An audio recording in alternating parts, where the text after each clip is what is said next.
Assalamualaikum warahmatullahi wabarakatuh. Ano po tayo? Balik po tayo sa church, mga kapatid natin, mga pagari, mga kapipita, para po sa lahat ng mga Pilipino po ito.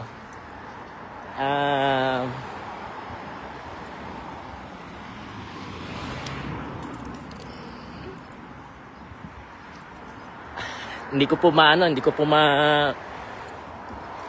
alam kung paano ko po sisimulan, pero nakikiramay po ako sa mga sa pamilya po ng mga pinaslang mula pa last year hanggang ngayon. Dami na po nilang pinaslang.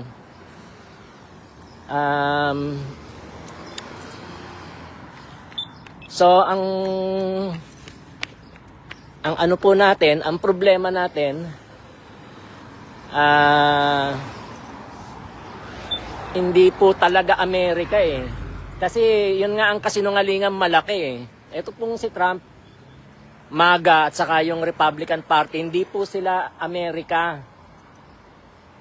Hindi po sila Amerika. Kaya tayo po igagalang po natin ang mga kapatid nating mga ita at iba pa, mga katutubo, mga tribe, mga lumad. Ayan, mga lumad, hello. Naku, dapat kasama yung mga lumad. Ba't nakakalimutan yung mga lumad? Mga kapatid natin, mga Muslim, salamat dahil grabe. Through the centuries, kayo ay lumaban. Hindi kayo sumuko. Meron din, may mga nag-compromise. Pero believe ako. Saludo po ako sa inyo.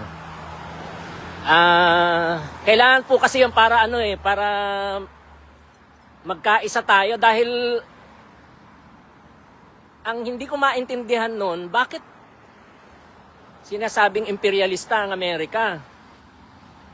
Under po ng imperialista ang Amerika. Ano po ng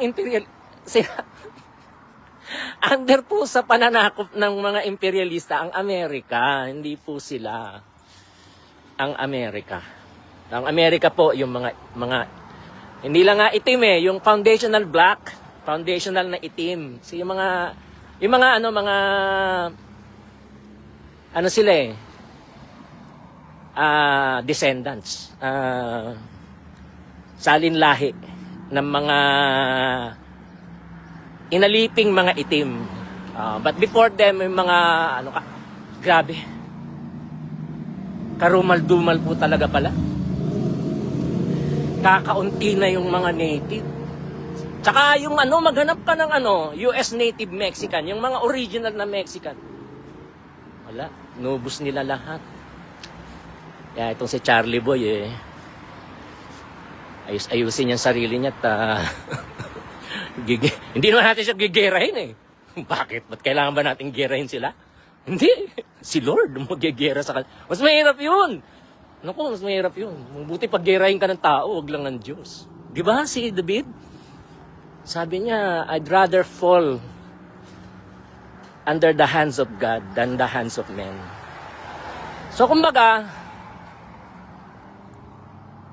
meron pa rin palang may kaakibat pa ring mercy ang impyerno. May kaakibat pa ring mercy ang impyerno. Anyway,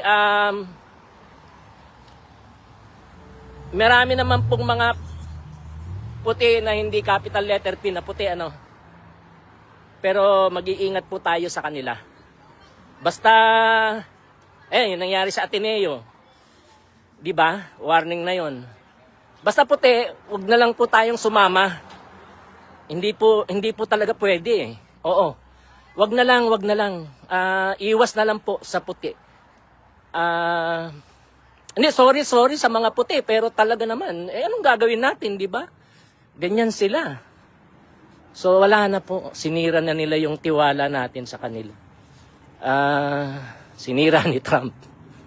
So, marami rin nakakaawa din po. Marami rin mabubuti mga puti. Pero kultura kasi sila eh. Pati yung mga tahimik na mga puti. Mga hipokrito. Kasi alam naman nila pa. Ako nga galing ako sa kabilang lupalop ng mundo. Pumunta ako dito. Nakita ko yan eh. Na-realize ko yan. Na-compute ko yan eh. Sila pa. Pinanganak sila na puti. Diba? Maski sa ang lupalop pa ng mundo sila pinanganak bilang puti. Alam nila yon. Alam nila yan. Alam nila yung sistema nila. Alam nila yung structure nila. Kaya wag na lang po, mag-ingat po tayo. Mag-iingat po tayo sa mga capital letter B.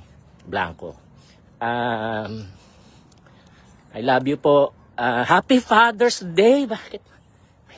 Hindi ko nga naisip yun na nag-ano ako. Hindi nga, maniwala kayo. May mga nag-great pero nung nagbibideo ako, hindi yun ang point eh. Yung point para sabihin sa inyo. So ngayon, ang goal po natin, mapatalsik po si Trump. Ipagdasal po ninyo yun, mapatalsik si Trump. Tulungan tayo ng Diyos no, na mapatalsik talaga si Trump. Yun lang yun. Isang main. Ngayon, protection din po sa mga itim, sa mga dikolor po. Tapos, dyan naman, wag niyong aalisin ang mata niyo sa China. Kasi ang tendency, okay, puti ang gumawa nun. Diba? Yung sa atin na yun.